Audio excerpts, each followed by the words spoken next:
It's been just over a week since the Coast Guard found a body in search of a Southampton climber who went missing in June. 26-year-old Liam Day failed to return home after a day of climbing in Dorset, and this week a climber on the Isle of Wight got stuck on the cliffs in the Sundown Bay. He didn't know who to call for help and ended up calling a bus company. Unfortunately, they are only a small sample of the kind incidents that occur on a regular basis. Throughout the summer, I'd say we generally go to a couple of incidents a week. We may get a few more on the weekends, especially when it's nice weather. Generally, from the time that you put the call in to the time that you'll see somebody arrive, be it a lifeboat, a helicopter or a Coast Guard rescue team, is going to be within around about half an hour. Down on the south coast, we've got lots of teams.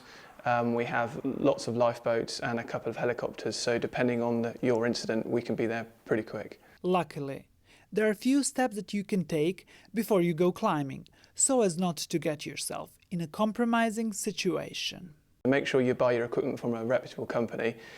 If you're going to be doing climbing, then buy the guidebook for the area that you're going to climb in, because if you go slightly off route, 1 foot or to the left or 1 foot to the right, you could then ending up climbing a completely different technical difficulty route and find yourself in trouble. So make sure you get the guidebook.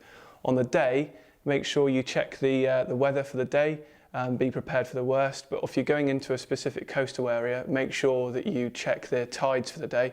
You want to know when high tide is and when low tide is for access.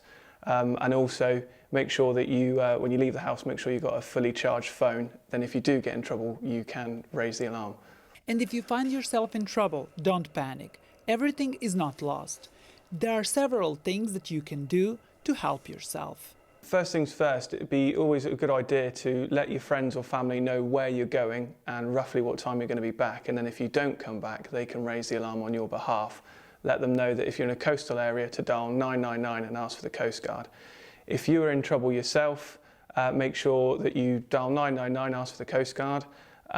Make sure you stay in the location where you are and try and pass the most accurate description of where you are. Before you head into the wild and the changeable British weather, don't forget to attend a climbing course. Or if you don't feel completely confident, then why not hone your skill at one of Hampshire's many indoor climbing centres? If you've never climbed outside before, then I would strongly advise going with an with an instructor who can show you the safe way to do things.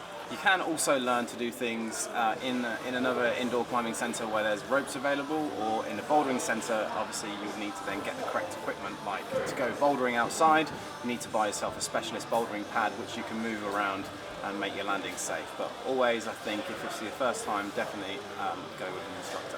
Regardless of whether you decide to climb indoors or take a hike around our amazing coastline, remember to put safety before fun. That's Solent, Magdalena Balenovic.